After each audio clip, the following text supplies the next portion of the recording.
పిల్లల కోసం మేము తాపత్రయపడుతుంటే ఇంటర్నేషనల్ స్టాండర్డ్స్లో మేము కడుతుంటే ఒక యూనిక్ కాన్సెప్ట్ తీసుకొచ్చినప్పుడన్నా అభినందించడానికి మనసు రావాలి కదా అధ్యక్ష. ఇందులో మా స్వార్థం ఏముంది అధ్యక్ష? ఏమన్నా మా పార్టీ కార్యకర్తల కోసం కట్టించిన రిహాబిలిటేషన్ సెంటర్ ఇదేమన్నా ఈ పేదోళ్ళ కోసమే కదా మేము చేస్తున్నది అధ్యక్ష. అదేవిధంగా ఈరోజు వాళ్ళు ఏదైతే మాట్లాడదలుచుకున్నారో ఏదైతే చెప్తున్నారో మా మీద బురద జల్లాలన్న ఆలోచన తప్ప లేకపోతే ఇదే కాదు అధ్యక్ష. పోలీసులు 1,00,000 మంది పోలీసులు ఉన్నారు అధ్యక్ష. మనం ప్రశాంతంగా ఈరోజు నిద్రపోగలుగుతున్నాము, మన కుటుంబాలతో ప్రశాంతంగా ఉండగలుగుతున్నాం అంటే పోలీసు రక్షణ వ్యవస్థ ఉండబట్టే అధ్యక్ష. అలాంటి పోలీసులకు వాళ్ళ పిల్లల చదువుల కోసం సమయం లేకపోవడం, రోజుకి 24 గంటలు ప్రభుత్వ ఉద్యోగంలోనే ప్రజా జీవితంలోనే పోలీసుల జీవితాలు కాలగర్భంలో కలిసిపోతున్నాయని పోలీసుల పట్ల ఒక ప్రత్యేకమైన సానుభూతి చూపించి మంచిర్యాలలో 50 ఎకరాల యంగ్ ఇండియా పోలీస్ స్కూల్ అని చెప్పి కేవలం పోలీస్ పిల్లలు హోంగార్డ్ నుంచి డీజీపీ పిల్లల వరకు ఎవరైనా ఆ స్కూల్లో సమానమే.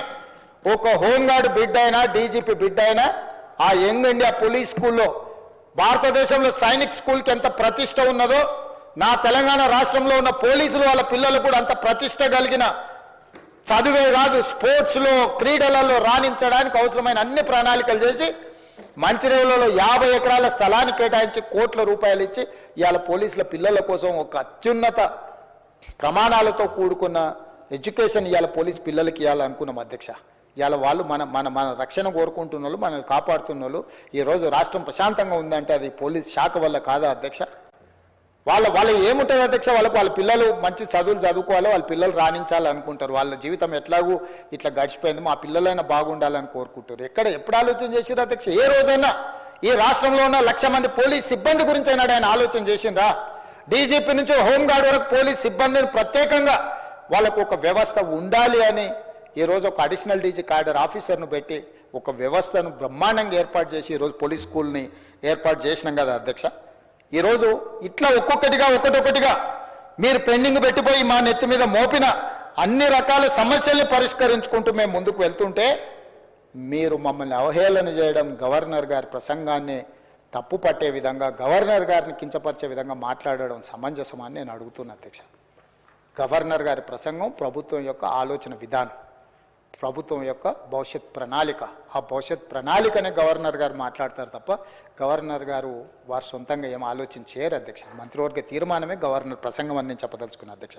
అదేవిధంగా అధ్యక్ష ఆరోగ్యం మీకు తెలుసు, డిజిటల్ హెల్త్ కార్డు ఇవ్వాలనుకుంటుంది ప్రభుత్వం. ప్రతి ఒక్కరికి ఒక హెల్త్ ప్రొఫైల్ క్రియేట్ చేసి దామోదర్ రాజనరసింహ గారు ఆయన by qualification engineer, by nature is an social doctor, సామాజిక బాధ్యత కలిగిన చైతన్యం కలిగిన వ్యక్తిగా ఇంజనీరింగ్ గ్రాడ్యుయేట్గా వారికి ఆ బాధ్యత ఇచ్చి ఈ రాష్ట్రంలో ఉన్న 4 కోట్ల ప్రజలకు అందరికీ ఒక హెల్త్ ప్రొఫైల్ క్రియేట్ చేసి హెల్త్ డిజిటల్ కార్డు క్రియేట్ చేయడం అనేవి కాకుండా ఉస్మానియా యూనివర్సిటీ హాస్పిటల్ని కుప్పగూలుతుంటే కూడా పట్టించుకోకుండా ఊరుకుంటే 30 ఎకరాల గోషమాయిల దగ్గర 30 ఎకరాలలో 2,700 కోట్లు, దాదాపుగా 3,000 కోట్లతోని ఈరోజు ఉస్మానియా నూతన హాస్పిటల్ నిర్మించడానికి దామోదర్ రాజనరసింహ గారి నాయకత్వంలో ఈరోజు మా ప్రభుత్వం నిర్ణయం తీసుకునేది ప్రజల వైద్యానికి సంబంధించింది కాదా? రాజీవ్ ఆరోగ్యశ్రీని మీరు నిర్వీర్యం చేస్తే ఆనాడు రాజశేఖర రెడ్డి గారు పేదవాడికి కూడా అపోలో, యశోద లాంటి కార్పొరేట్ హాస్పిటళ్లలో బాజాప్తా ఈ కార్డు తీసుకెళ్తే వైద్యాన్ని అందించే విధంగా తెస్తే దాన్ని నిర్వీర్యం చేసి కాంగ్రెస్ పార్టీకి పేరు వస్తే దాన్ని మూలకు పడేస్తే దాన్ని 10 లక్షల రూపాయలకు పెంచి ప్రతి పేదవాడి ఆరోగ్యాన్ని కాపాడే బాధ్యత మా ప్రభుత్వాన్ని మేము తీసుకున్న నిర్ణయం మొదటి 2 రోజుల్లోనే కాదా అని నేను అడుగుతున్నా అధ్యక్ష. అదేవిధంగా ఆ రాజీవ్ ఆరోగ్యశ్రీలో కూడా 163 మెడికల్ ప్రొసీజర్లను అదనంగా యాడ్ చేసి వాళ్ళందరినీ వివిధ రకాల డిసీజులు వస్తే కూడా వాళ్ళకు వైద్యాన్ని అందించాలి అని చెప్పి ఈరోజు మా ప్రభుత్వం నిర్ణయం తీసుకున్న మాట వాస్తవం కాదా అధ్యక్ష? మెడికల్ కాలేజ్ జీవోలు ఇచ్చి పోయింది అధ్యక్ష. 8 మెడికల్ కాలేజీలకు అడ్మిషన్లు కూడా ఇయ్యలే all India medical council. Damodar Rajanarasimha గారు మా అధికారులు పోయి ఢిల్లీలో కూర్చొని ఆ 8 మెడికల్ కాలేజీలకు అన్ని రకాలుగా రేషనలైజ్ చేసి కేంద్రం నుంచి అనుమతులు తీసుకొచ్చినాం అధ్యక్ష. ఎంతసేపు ఉన్న కేంద్రం మెడికల్ కాలేజీలు ఇవ్వలే అంటే నువ్వు అసలు లెటరే పెట్టలే, నువ్వు అడగనే లేదు. నీ తెలంగాణ రాష్ట్రానికి మెడికల్ కాలేజీలు కావాలని నువ్వు అడగనే లేదు. నువ్వు చేసిన తప్పిదాలను కప్పిపుచ్చుకోవడానికి మంది మీద నెట్టేసి ఒకటి కేంద్రం మీద, ఒకటి ప్రతిపక్షం మీద, ఒకటి పాలకపక్షం మీద, ఒకటి కాంగ్రెస్ పార్టీ మీద, ఊరి మీద, అందరి మీద నెట్టేసి నీ పాపాలన్నీ కడుక్కోవాలనుకుంటే రికార్డులు అక్కడ ఉంటాయి కదా అధ్యక్ష.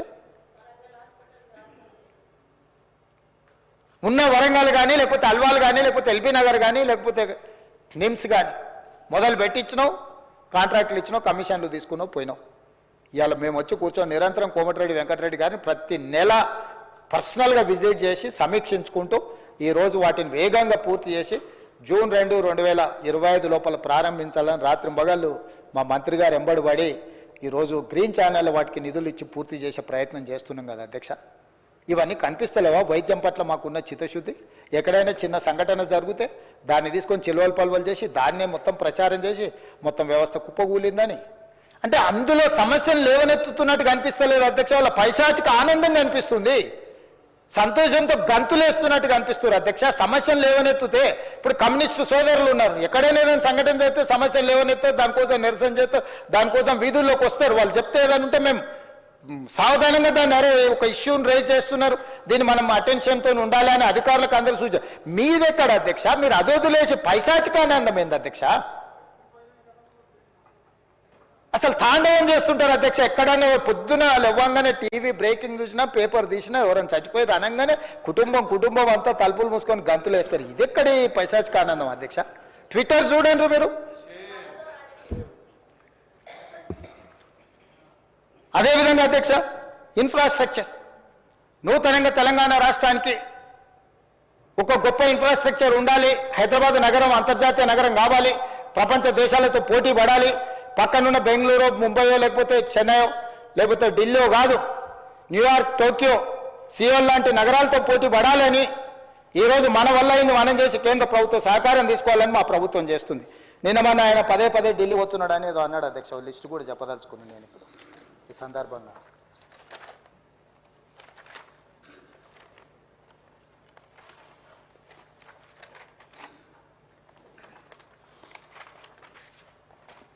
కాగితం మీ దగ్గర ఉందా?